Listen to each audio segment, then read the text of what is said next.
Dressed for the occasion, I see. I'm faceless. Oh no. I'm faceless. I'm faceless. Oh dear.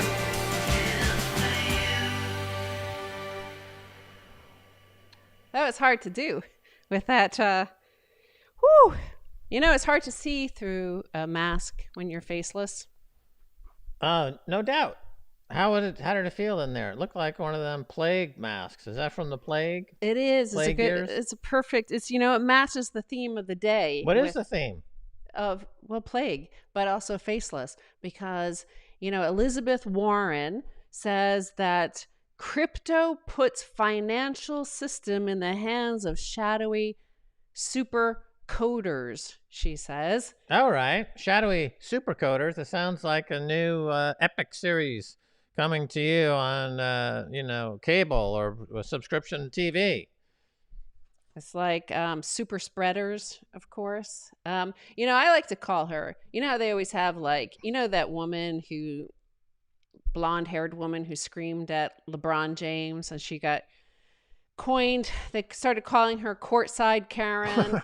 Or then there's always some woman, at Walmart or something who becomes Walmart Karen, or there's Starbucks Karen. Mm-hmm. I like to call her Senator Karren. Senator Karren. Corn. Yeah, Corn. Senator Karen Corn. Karen Corn.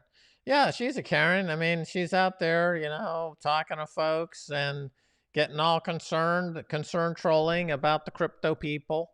And, everybody kind of responded appropriately. And she was talking about these super coders working in the shadows. And people are saying, hey, let's audit the Fed. How about, it hasn't been audited ever.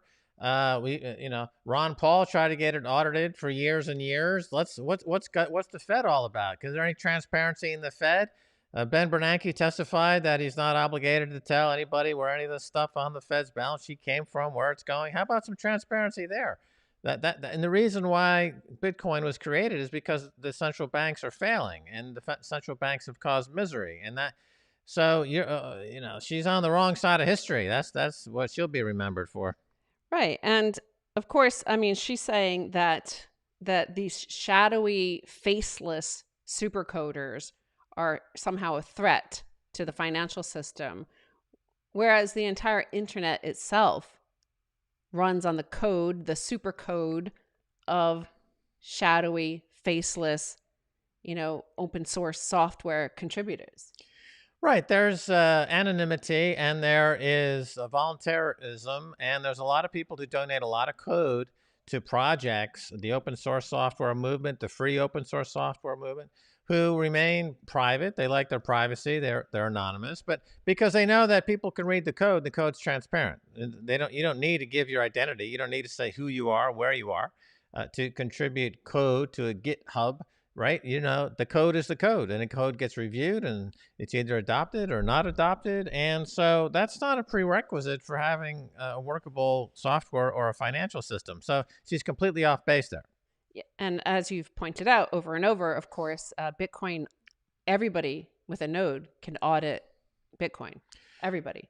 Right. It gets continuously audited by the entire network. Here she's representing a system where there is no auditing, there's no accountability, and there's no end to the money printing, which is leading to no end in the problems associated with that.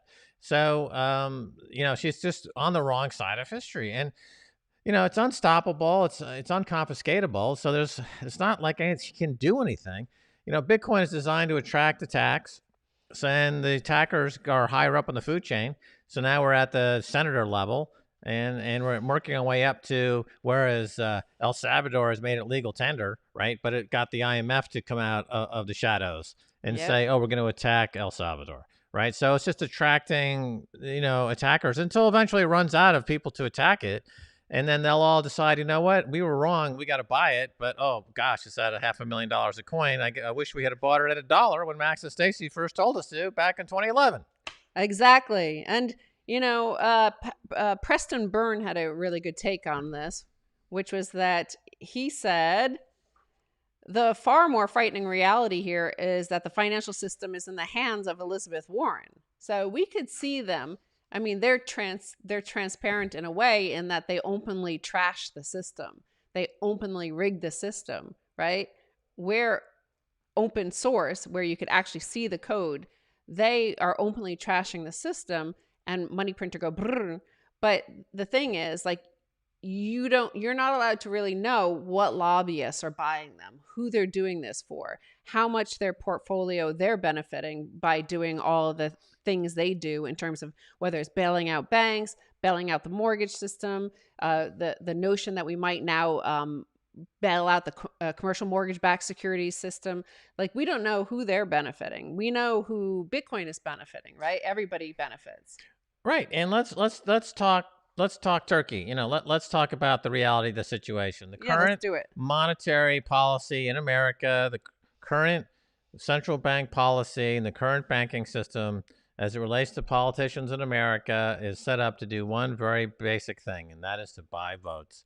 So what, and it's usually in the left, it's usually the Democratic Party who is out there buying votes. So Elizabeth Warren is out there buying votes because she wants to be the one who says where that worthless paper money she's printing is going. And she wants it to go to the people who are going to vote for her.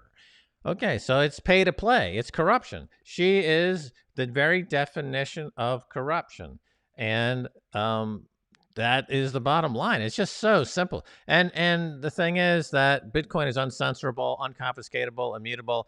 So it doesn't matter what I say about Elizabeth Warren. She can't confiscate my Bitcoin. She can't censor me. And she can't censor my Bitcoin transaction.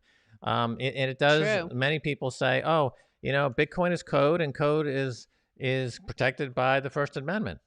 Because it's speech. And here in America, we have free speech. It's protected by the First Amendment, and code is speech. You know, there are some legal arguments that go back and forth on this, but I take the side that code is speech, is protected.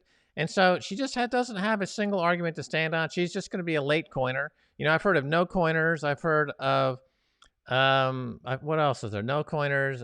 But how Shitcoiner, pre-coiner. Yeah, how about late coiner? I mean, she's a late coiner. Her path to Bitcoin awareness is on a very slow start, and she's going to be dragging her feet all the way up toward $500,000 to $1 million a coin. Stacy's hair is legendary. That's true. That's right. That's right. That's Oh, very Yellow true. is in the room, I think. I think they said. Oh, he's back on Twitter, Yellow. Yellow's back on Twitter. Hair. I want in there. He's back. Right. So you mentioned code is speech. Yeah. And the free speech, of course, there's also there's a multi-pronged attack from all these institutions and all of these authoritative sources, right? Whether it's Senator Karren, or it's the IMF, or it's the BIS, or it's the WEF, Klaus Schwab, right? Like, they're all blabbing. They're all like, well, like a yellow pop cat, right? But it's like, it's just a fart noise. You need to do a fart noise one, right? So we saw in the EU, some EU organizing body, or, you know, some of these people, unelected officials who decide everything. Well, they were saying that, warning that we need to do something about encryption, this unregulated encryption. Well, as Adam Back pointed out, there's no such thing as regulated encryption because the cypherpunks broke that, right? The U.S. Department of Defense used to... Was it Phil Zimmerman? Phil Zimmerman, yeah. And then the cypherpunks, he was part of the cypherpunks. So, you know, they broke the law at the time. It was regulated under, Munitions Act, right? So it was considered a weapon by the Department of Defense to have encryption. So PGP and stuff like that. So they exported the code in text, right? They circumvented it by using their free speech rights, putting it down in text and sending it over to Europe, and then it was out in the wild. But so this has already been litigated, right? We won.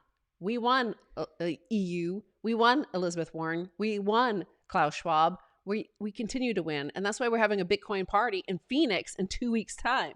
That's right. The Bitcoin Victory Party in Phoenix on August 19th. The continuation of our Austin event. That was hugely fun. Everyone who went there, as you know, everyone had a lot of fun. We're going to continue the fun on August 19th in Phoenix, Arizona, where they've got a very kind of sound governor in place saying some very intelligent things when it comes to protecting people's rights. And that's why it's not in LA or New York, because the governments there are going through some really harsh times. So it's in Arizona, Phoenix, Arizona. And the encryption is out of the bag. So Phil Zimmerman and the cypherpunks liberated encryption. And once you liberate encryption, there's no putting it back into the bottle. It's free. It's out there. Bitcoin runs essentially on encryption, and the encryption is what creates that wall, that shield, that protective barrier that keeps everybody who's nosy little Karens like Elizabeth Warren out of my business. Get out of my business. Senator Karren. Yep, get out of my business. She wants our corn. Senator Karren. Yeah. Karren. Yeah. So, on top of this, so we saw here we have Senator Karren, trying to paint us as shadowy super coders. I wish I was a super coder, but everybody in Orange Pill podcast group, like half of the people, the active participants in the Orange Pill podcast Telegram group, t.me/Orange Pill, half of them run a node now. Yeah. So, Elon Musk, right? Oh yeah. He that's one of the things he said that was really unfortunate. He slammed the node owners. He also made disparaging remarks about El Salvador and really kind of looked down on them, which was unnecessary and crude and crass. So we run the network. It's the users who run the financial system that is Bitcoin, not the coders, not the core devs. No. They're not they bend the knee to us. Like they do what we tell them to do. It's not the other way around. So it's triangulation. It's a three-sided triangle. You got the consensus, right? You got the developers, the coders, and you've got the speculators, and you've got the miners. So those are the three sides of the triangle, and they're perfectly incentivized, perfectly aligned, perfectly in balance. It's a perfect shape, if you were. And if you take an egg and you in your hand and you try to crush it with all your might, it's impossible. Not even Arnold Schwarzenegger cannot crush an egg in his hand because of the design of the egg is perfect. Even 1 millimeter, centimeter, one way or the other, and it would crack. But it's a perfect design, and it comes out of every chicken's asshole billions of times a day. Perfect. And think about all the chickens in the world laying perfect eggs billions of times a day, and it comes out of their asshole. Can you imagine that? I mean, humans can't produce perfection out of their asshole, can they? Chickens are wondrous animals that produce wondrous eggs every single second of every single day by the billions, and they're perfect, and you can't crush it because the design is awesome. Same thing with Bitcoin. It's a perfect, uncrushable design that came to us who knows where. I mean, I know where, but a lot of people don't know where. I know it was a gift from God. A lot of people don't look confused about that. But there it is. It's perfect. That's it. It came out of God's asshole, and it's perfect. Oh, God. That's true. There goes another meme. Right. So, I mentioned consensus, and before I move on to this, dumb fuckery coming out of the Bank of England, I want to say Consensus just announced that they're going to be in Austin next June. And who are they having speaking?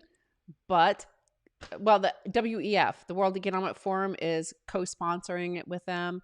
Klaus Schwab, you'll own nothing and you'll be happy. Yeah, I suppose Satan wasn't available.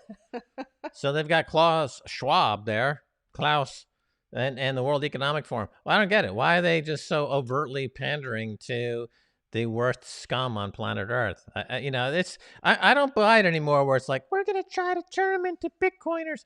No, you are opening the door to Satan, you unholy wreck, Barry Silbert. Well, no, but also the sort of person that appears in interviews in CoinDesk, and CoinDesk does have some like really good journalists or podcasters like Nathaniel Whittemore. I love his stuff. But the fact is, like, a lot of the people there are the same sort of people who would be like, oh, Max Kaiser shouldn't represent Bitcoin. Max Kaiser shouldn't speak about Bitcoin. He's not, we don't want to cover him because he's rude. And yet, how fucking rude is it to invite Klaus Schwab to sponsor your fucking Bitcoin event? You're just pissed on every Bitcoiner in the world, Barry. It's embarrassing. I mean, you've got an incontinence problem. You're doubly incontinent. You're shitting and pissing on the Bitcoin community by inviting the World Economic Forum to your event. It's disgusting. No doubt we'll see the BIS sponsoring it in 2023, right? Like, Well, it just shows you that these guys, remember, they were part of the New York Agreement. They tried to kill true, Bitcoin true. during the block size wars. You know, we had to take a year off because all the majors were out there trying to kill Bitcoin and introduce a lot of shit coins, and they all. So, you know, these guys are bad actors, sadly, and they're going to try to wiggle their way onto some supranational globalist agenda platform, and you know it's not going to work. Satoshi's looking for them. And of course, these are the same sort of people that as well say that they feel, whether or not, like back in the New York Agreement days, that they know better than everybody else, but they also think like only we should speak for Bitcoin. The vulgar peasants and plebs out there, they're so toxic and so gross. And, you know, that's that same mentality that is running this, the shrinking, collapsing, dilapidated empire of US fiat dollar debt. Like that's the sort of mentality of we're the winners, you guys are the losers, and shut STFU and listen to us. So the fact that they think that they can come in and say who could speak for Bitcoin and who can't, like everybody can. That's the thing. It's permissionless. It's not censorable. So F you again, like F you, just F all of those people who think that they get to say what Bitcoin should be and what it is. Yeah, you know, when you hear something new from somebody that is new to you, you know, you reject it. You know, when I started talking about Bitcoin in 2011, before Barry Silbert fucking knew anything about it, it was an alien sound. You know, it's like, I don't get it. What's this new thing? And who is this guy? Why does he live in Europe? What do they make? What's Europe all about? Croissants and sausages? I don't know anything about it. I've never left my Manhattan apartment in 50 years. Okay, so now you got a little taste of what it's all about. You don't have to go off on a wild direction and propound sheer propaganda from Satan. You know, it's sad, but, you know, ultimately, you know, it doesn't matter. Right. So it gets worse, right? Here we have, again, another confirmation of what they want to take. You know, so they've seen we've broken free, and they think they could recapture us. We're escaped prisoners or slaves of their fiat system, right? We've all escaped. We have our own individual economic sovereignty now. And now they want to try to enslave us again. And what, you know, how do you like trap an animal that escaped from your zoo, right? They try to, you know, plant seeds of like free money, like come in here, we'll give you special, like you'll get a stimulus check. So now they keep on talking about these CBDCs and trying to, you know, again, they'll do the, here, have some free money. And if you just register with us, we'll give you $10,000 worth of free digital dollars. But here's the mindset of what these people are. So here's the trap they're laying you. They're throwing a nice ribeye down for you, the lion, who is like the king of the Bitcoin jungle at the moment, and they want to try to ensnare you in this. Member of the Bank of England's Monetary Policy Committee, Dr. Verjan Vlij, recently described how physical cash represents a constraint on deeply negative yields and explains that CBDCs can help circumvent that constraint eventually. And he says this outright. We have to do this, he says, to make sure banks remain profitable. Like, it's not, this is their reason. The Bank of England, their reason for doing this is to make banks profitable, because in a 0% interest rate world, which actually they're predicting that in the next crisis, i.e. the one coming up, the one that's happening now, we're going to have to go negative. And I said, the problem with that is banks won't be able to make a profit. Let me see that. I didn't know they said this. So, where is it? So where do you say that? You read this. It's too What's small. going on? Max might need his, you might need your magnifying glass, because it's pretty small text. Yeah, it's tall. It stands out though.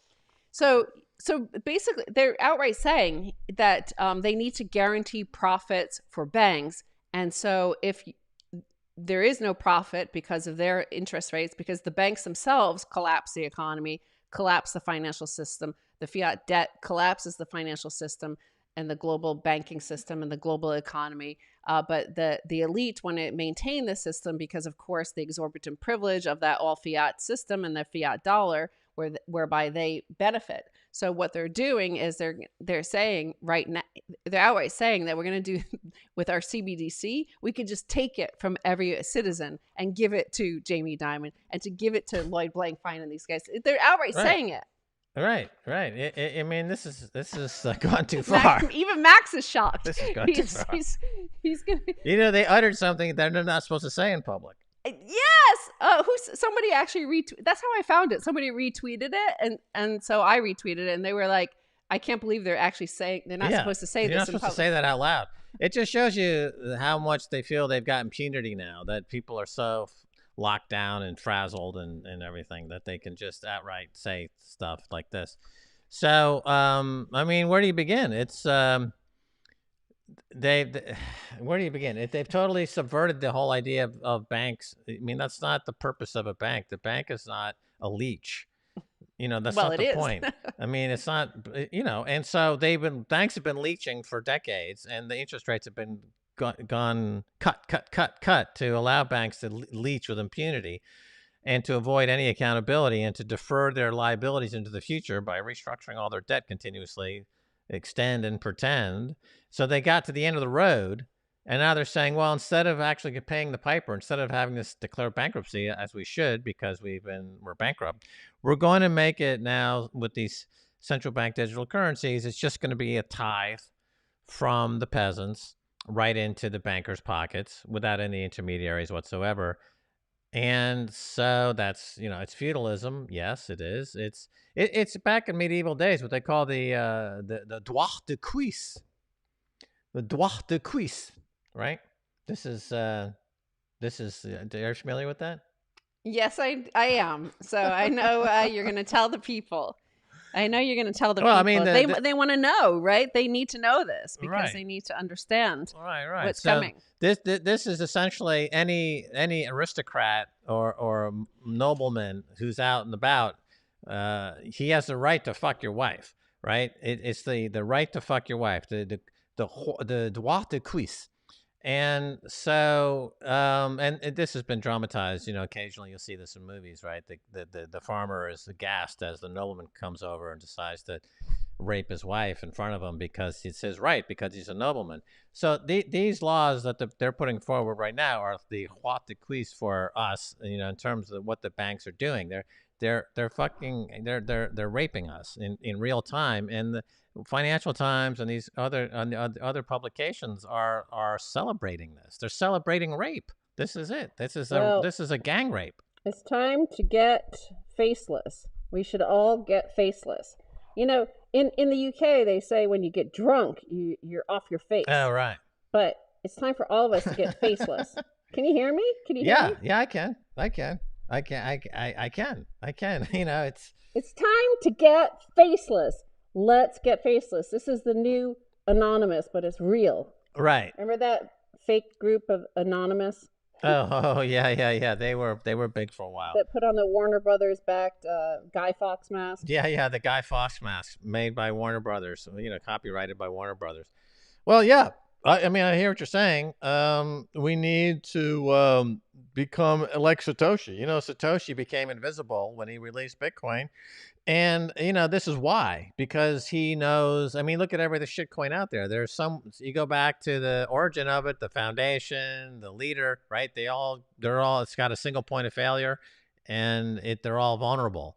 With Bitcoin, you don't even have that. So that's why nobody knows who Satoshi is, because they knew that this day would come when the likes of Elizabeth Warren would be saying the kinds of things that she's saying, and that the Bank of England would be saying the kinds of things that they're saying. That he knew this day would come. So this day is here.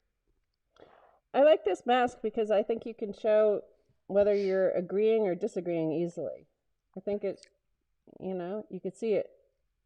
Definitely. Yeah. It definitely accentuates the insanity. that mode of yes or no, agree, disagree. The 12-inch beak. If you put some what could you put it down at the beak? I guess I used to put like lavender and stuff. Right, right. They put like lavender or incense and stuff to try to ward off the plague. That's the design feature, as I understand it. But you could put some shrooms or something in there now. You could burn some psychedelic mushrooms and stuff, and just have that wafting, permanently as you go through your day. Right. Well, it gets a little hot in there. You start to feel a little bit asphyxiated, sort of thing. But I might wear that on my next flight, the one out to Phoenix, Arizona. Oh my God! It's a mask, right? Yeah, it's a mask. Yeah, it'll protect you from the plague. So you got that going for you. Exactly. So how can they deny me my rights as a victim of the plague? Yeah. Jesus, I don't know why. But speaking of flying out to Phoenix for the greatest Bitcoin party on earth, it's an ongoing party, right? Since all has been revealed, we've won. Renaissance 2.0 is on. We're all free of the oligarchs and the monarchs and those who would control us and want to steal our money. They're openly saying they want to steal your money. They want to take it from your savings and give it to Jamie Dimon. They're telling you that's what their plan is. It's just like, okay, no. So, flying out to Phoenix to celebrate. Here's the system that Senator Karren she oversees. American Airlines warns about fuel shortages around the United States, asks pilots to conserve. It's like, so we might be gliding half the way. It's harder going out there because we're going against the jet stream. So, right. So on the way back, I guess we'll just glide home. But, apparently they're just running out of gasoline because everything's locked down without any, you're not allowed, well, we don't want to get this live stream cut off on YouTube, so we can't really talk about why we might be running out of gasoline because there's something happening out there. So we can't talk about it. But that it's just this is their system. This is everywhere you look, everything is the financial system ran out of credit. Our economy has run out of the basically wealth creation, right? The thing that drives an economy, right? Like everything has run out of steam. The entropy has set in, and it's time to hit reset and just start again.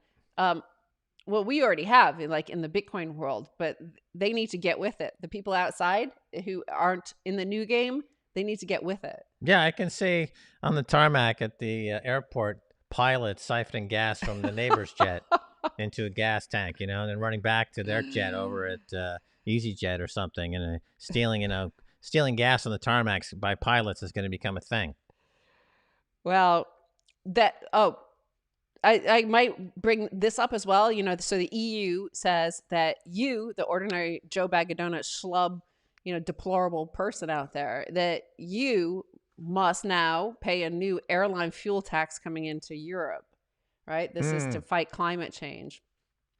But who won't? Who will be exempt?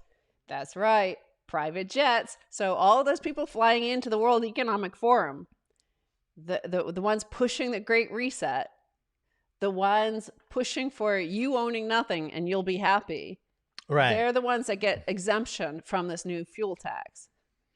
Right. Well, it's I'd like to be in the meeting where they decided that. This would be a papal congress where they're deciding how many angels can dance on the head of a pin. Right? You've got these privileged, entitled aristocrats who believe that they are literally sniffing God's farts, deciding whether they should pay a tax on their private jet fuel, and just thinking that, actually, because our jets are closer to God, we shouldn't pay the tax. And they all nod their head in agreement. That's right. That's right. And look, conditions are similar to what they were before the French Revolution and other insurrections around the world. So I hope these people know what they're doing. I hope they understand the risks that they're taking. I don't think they do. And when it all blows up, I'm going to be the first out there laughing my ass off. Who was that? One of the oligarchs. What did they call them? Of the late 1800s. Robber barons. He was robber baron. Jay Gould, I think Jay Gould, Yeah, who said that their plan is his. Like, he already had this plan, and that is that he wasn't worried about the deprivation of the people, because he knew for a fact he could always get 50% of the deplorables to hate the other 50%. That's So right. we definitely have that in the United States now. Just tune into any cable news, look at politics Twitter, look at American, cable news viewers Twitter. Like, so you see that already. Like, they You have hate it in each other. Bitcoin, but Bitcoin is divided. Like, as per what I said at the beginning of this show, this guy, this Bitcoiner, I hate him. He's a scumbag, right? Bitcoiners hate each other, but the blocks come every 10 minutes. We've been around for 10 years, so we've actually seen many, many, many wars. We've seen many people come and go. We've seen these flame wars and hate wars happen, many, many occasions. But unlike the world around Bitcoin, it doesn't end up as a civil war or a world war or a total political failure or hyperinflation. Yes. The blocks keep coming every 10 minutes. Tick-tock, next block. That's the magic. That's the genius. And it's going to wear humanity out. The hate is just going to hate, and love are in this marathon race, and hate is about to drop out of the race because Bitcoin is too much. You can't conquer Bitcoin. It ran out of steam. Hate's about to die. Love's about to win. We're going to interview for the full dose this weekend. We're interviewing Nozomi Hayes, who's written a brilliant new piece for Bitcoin Magazine. Bitcoin Magazine, of course, will be live streaming our Bitcoin party, our Toxic Bitcoin party out in Phoenix. So make sure you subscribe to them on Twitter and YouTube.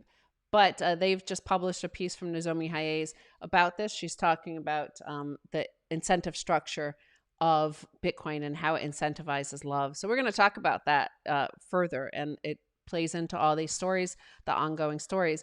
Here's another story, not to jump from, the fear mongers and the outrage, like shysters of cable news to this, but I'm going to put some fear into you. Okay. Because this could be a very, very dangerous development for us here on Orange Pill Podcast. Coffee prices up 31% in the past 5 days. This could get gruesome. This is what signals the something. The grave. Final breakdown. That's going to be the final breakdown of Max and Stacy. It's the final breakdown. You could see us come on here just like.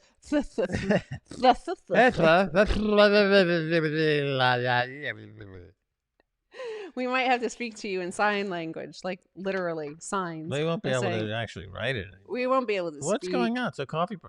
Well, yeah, I mean, coffee, everything, all prices are moving up, because of the systemic breakdown. And so it makes sense that and they're continuing to print money. They're money printing, causing systemic breakdown because price signals are failing and malinvestments are proliferating. Yeah. So, and through the Cantillon effect, most of that money goes into the pockets of the same oligarchs who don't want to tax the gas on their private jets. So if the coffee price goes from $10 a cup of coffee to $1,000 a cup of coffee, it doesn't change their coffee consumption whatsoever. They'll still be having that fine Colombian bean juice. I thought you were going to say the fine Colombian bean cocaine. Juice. No, coffee. Now, Juan Valdez, who hangs out in the grocery store. I don't know if you've ever seen him. I don't think he's been banned, right? He's been deplatformed. Because they deplatformed Juan Valdez. Yeah, what? Because they say it's racist or something because he's Mexican. So even though it's Mexican coffee, he doesn't give a shit because he's got the good coffee. He's down there with his burro and they're having a nice cup of Joe, smiling like, yeah, y'all, get on it. And so, nevertheless, the average Joe and his cup of Joe would be separated. And then that's definitely like George Orwell, because I believe in the Orwell 1984, the only thing they had to drink was rot gut gin. Some gin that came out of, the entrails of a dysfunctional computer network that IBM threw into a landfill from 30 years ago that's festering and molding and breaking down and mixing with all the other landfill juices into a glorious dystopian alcoholic beverage called lifelessness. Da-da-da-da-bop. Yeah, I mean, imagine what's going to happen when there's no coffee. Well, you already see, because, okay, I'm panicking. You're seeing kind of breakdown starting to happen, pop up all over the world. Max and I, because a lot of you in the audience might not be old enough to have been around and really cognizant of what was happening in 2008, 2009, 10, 11, like during the early days of the last financial crisis. and the massive inflation that happened in commodity prices, and that triggered a lot of the unrest throughout the Middle East, all over the place. But now we're starting to see similar. So you're seeing in South Africa, they've had huge unrest. Apparently, I've read a lot of articles. There was massive unrest. Some of it obviously political because of Zuma and his party loyalists. He got his Zulu tribe out there, and they were, upset with him being arrested for corruption. Apparently, he stole millions and millions of dollars. That's what they're alleging, and that's what they've put him in jail for. But the other thing is that because they've had massive lockdowns there, but they've had huge unemployment, right? Over like 40% unemployment for youth, young people, and men. And on top of that, the lockdowns, all the liquor stores have been shut, right? So they reopened the liquor stores the past week. So that's calmed down the situation a bit. Right. But this is going to be the same here if people get the equivalent here will be if people get cut off from their coffee or their opioids. Right? We don't do alcohol so much here. Like, it's not like Europe, say. Yeah, the OxyContin. That's the lifeblood for middle America. If they cut that off, then we're going to see some die-off. Or processed foods, like Dunkin' Donuts or I don't know, Taco Bell. Deep fried OxyContin down there at the Bojangles. You put it in the deep fryer. You mix it in with some turkey fat, maybe a little lard. You have that for breakfast. That's good. I swear you see it all the time here driving around. I was telling you, like, I drove back from the supermarket, and this young woman who looked like college age, she just like drove a guy off the road in front of me. Yeah. Like, just like pulled into his lane, and he drove off the road up onto the grass embankment and then came down. And like, she didn't seem to notice it. I don't think she noticed it at all. And then like, I had to, like, when she took my same exit, and I was like afraid, like staying away from her. And I looked over, and she was like seemingly normal looking. Yeah. And then she drove off the freaking road herself. Like, she just like was in front of me. I was like way back, and she just like drove off the road and then came back on the road. And I was like, she was jonesing. She was like, what the heck is going on? Yeah, they're jonesing. You got to get my oxy. Yeah, baby. She looks like a Biden supporter, even though she was only like 21, 22. Did you have a resist bumper sticker? What? Yeah, no. What was that one? The Hillary one was like, resist. I'm with her. Yeah, you see a lot of those around here. Oh, so, yeah. Oh my God. It was like it's like a dangerous war zone out there. Stay home, people. Yeah, just stay home. Don't go outside. God, Except for actually do come to Phoenix, because why not? Like, there's huge dust storm there. Like, you want to be at the center of the action, right? Yeah, the dust storm looked awesome. The whole city blanketed in a huge dust storm. I mean, you don't see that every day. Come on out down to Phoenix. It'll be about 150 degrees.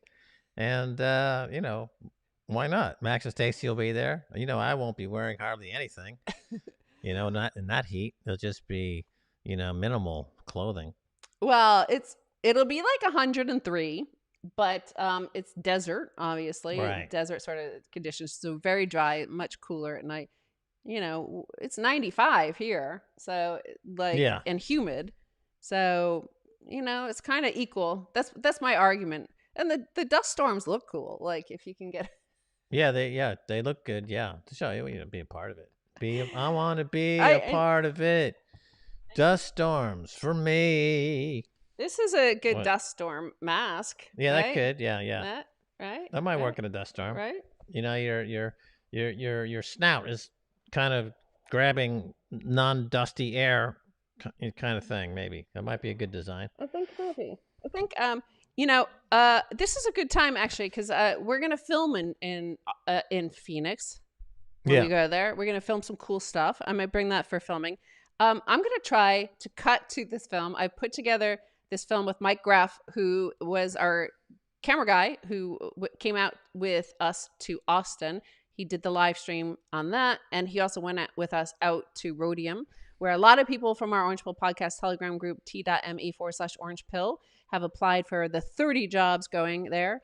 But I want to say, if you want to apply for a job in Bitcoin mining, you can apply at jobs@miningjobs.io. There's no website, so if you go to miningjobs.io, you're not going to see anything. It's just a blank page. There's nothing there. But they do own that URL, and they just use it for the email. So jobs@miningjobs.io. But here is, I'm going to cut to a little, 3.5, 4 minute film we cut together where I spoke to Marshall Long out at the facility. So I hope you like this, and get ready, leave some comments already so I could start reading them and while you watch this film. So here we go. Okay. Hopefully this goes.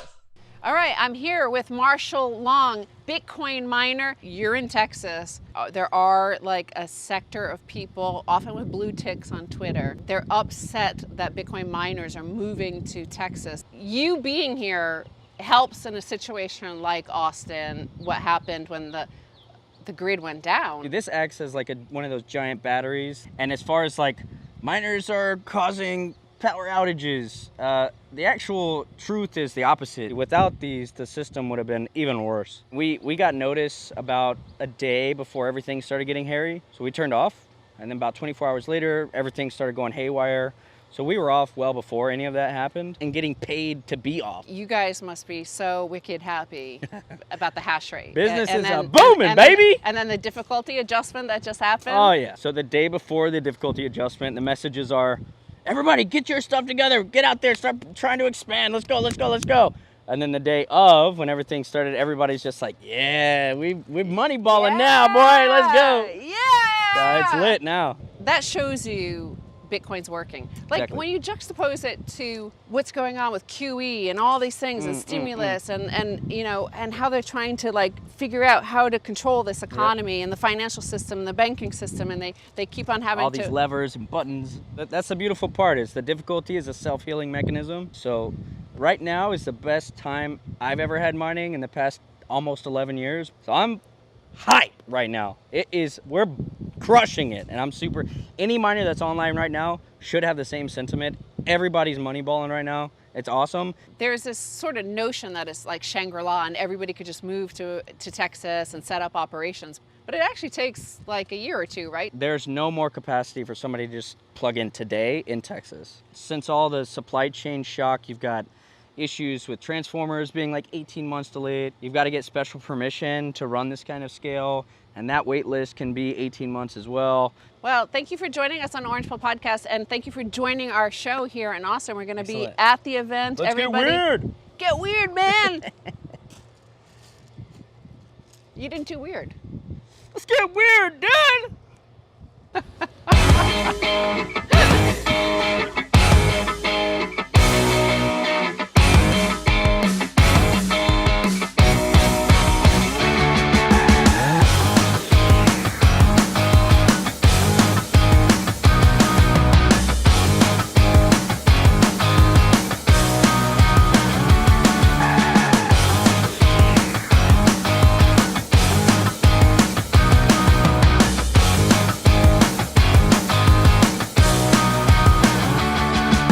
Orange Pill Podcast.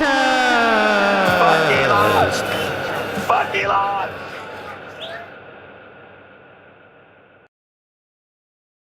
Oh my God. I liked it. What'd you think of it? Impressive. That the walls and walls and walls of servers. Amazing. And what I meant, like, what did you think about Mike Graff's film there? Oh, like how he edited it together. I thought he did a good job. And yeah. we're gonna do some interesting stuff in Phoenix. I keep on wanting to say Austin, but Phoenix. We're gonna have the camera. We're gonna have a few days there. We're gonna do some stuff. And when we're in Phoenix, by the way, I want to say, so. There's the event on the 19th of August. We're going to have the big event, and you're going to have tacos. There's going to be another round or two of drinks, beer, just like we had in Austin, and loads of giveaways. So if you buy the pleb ticket, $95 right now, what you'll get is you get 2 entries to the raffle. We're going to be raffling off all sorts of stuff. We're going to be raffling off some hardware wallets from Bitbox 2. We're also going to be auctioning off a few tickets for Bitcoin 2022. If you're up for that, I think that's in March of 2022 and will probably be in Miami. We're auctioning off some Lightning nodes. I think one of those. We're auctioning off quite a few things, right? We've got some stuff from Crypto Cloaks and stuff like that. So what else grenades. do we have, We Matt? got some of these grenades. Got some grenades. We got the Bitcoin hat man. Got the hat. We got Bitcoin Chris. Got some clothes, some branded Bitcoin Chris clothes. Oh, right. And some really cool people are going to be there. We're going to be speaking. First, I'll be speaking on stage with Will Reeves, also Stephen Cole, and then Max will appear. We don't know what he'll be wearing, but I'm sure it'll be spectacular. The day before, if you happen to be traveling into town earlier, or if you just live in Phoenix or the whole area, there's a lot of people driving up from Tucson. So we'll be having some sort of meetup ahead of time, probably at that pizza restaurant, right? Oh, yeah. The Classic Crust Pizza in Phoenix. It's a Bitcoin hub. Yes. So that's a big Bitcoin hub. We're going to meet there. And the day before, just for like an informal, everybody gets to meet up. We have some, if you're not into keto, you can eat some pizza. But certainly there'll be wine and beer there as well. So so it's going to be a great time in a hot place, in a hot desert. It's going to have a Mad Max feel, right? Yeah, it'll definitely have Mad Max feel out there in the desert. And we're entering into a strange time when, where airplanes are running out of gas and fuel, and cars and fuel shortages, and everyone's out there siphoning everybody else's gas tank. And, it's all happening. Right. Well, I want to say that it's time to wrap it up. I'm checking out some of the chat here and seeing what people are saying before we go. What pizza place? What was the name of the pizza place again? Classic Crust. Classic I Crust. believe. It's called Classic Crust. I believe it is called Classic Crust, I believe. Classic Crust in Phoenix. Yeah. Yellow keeps on asking if Facebook bought Bitcoin, but I don't think so. I did search for it during the break, and I didn't see anything. Elvis suit? No. Stephen Bunn asked if you're going to wear your Elvis no, suit. because it's not going to be in Vegas, right? So it's Phoenix, so we've got something else in mind. Probably, no Elvis. We were going to do Vegas. We would love to be in Vegas. It's a great place to be. We like Vegas, but their governor is like on the fence about restoring the mask mandate, and so we definitely wanted to pick a state without a mask mandate, especially because we have it's like the place we're doing the event is like half outdoors, half indoors, so it's just like a lot of fresh air and stuff like that. But it's hard to do a whole show. I mean, as you saw, me wearing my mask, my plague mask. Yep. The thing is, it's hard to do it for a whole like 2 hours of event, right? And it doesn't look good on film. No. Nevertheless, so we will be doing it in Arizona because of that reason. We would love to be in Vegas. We would love to do something in Los Angeles. But unfortunately, we couldn't guarantee that it would be possible in 2 weeks' time. So we had to go with a guaranteed option that left only a few states. We already did Texas. We already did Florida recently. And so we chose Arizona. And so, so I think it's time for us to go sunbathe now. Okay. And it was fun microdosing with you. And any final words about Senator Karren? Well, the response from the Bitcoin community was great. We really got our messaging down. A lot of great people out there who really are on the front lines and slapping down all the FUD. So I think that she's got a non-starter there. She's not going to make any headway. And smash by, of course, at swanbitcoin.com/orange pill. I'm sure all of you have been, and so I'm sure you're very happy with the price zooming back up. And I loved, by the way, Michael Saylor's evolution through this whole. It's about a year right now since he first bought Bitcoin, right? A little bit over a year, and so a year later, he's now like he's become total pleb like us, right? That's what happens to you eventually. You're just smash buying $100 here, $500 there, $1,000 there. You go from like, yeah, I'm all in, $1 billion. And then you're like, okay, I got $10 more. I found $10 in the living room sofa. Yeah. He's looking for a change in the cushions of his couch. Like, oh, I found a quarter. I'm going to buy some Bitcoin. So Monday, first thing he tweeted was like, I'm so glad I smash bought a Cash App this weekend. And he's just like, yeah. Yep. Exactly. That's the way to do it. Keep stacking. Like everything starts to matter. It doesn't, that's where I've personally come on my journey. It used to be, I used to not be so just, such a perfect Bitcoiner, in that, like, now when I won on Fold Card, I won on the Fold app, I won 10,000 sats. I'm like, I was so freaking happy. I was like jumping around. Yeah. That's the way it is. That's beautiful. That's so beautiful. So You're beautiful too. Well, make sure to join our Telegram group, t.me/orange pill. Make sure to smash like down below. I see, it's very disappointing that you only have 241 likes up there. Whatever. Go hang out with Senator Karren instead. Really? You shouldn't be hanging out with us.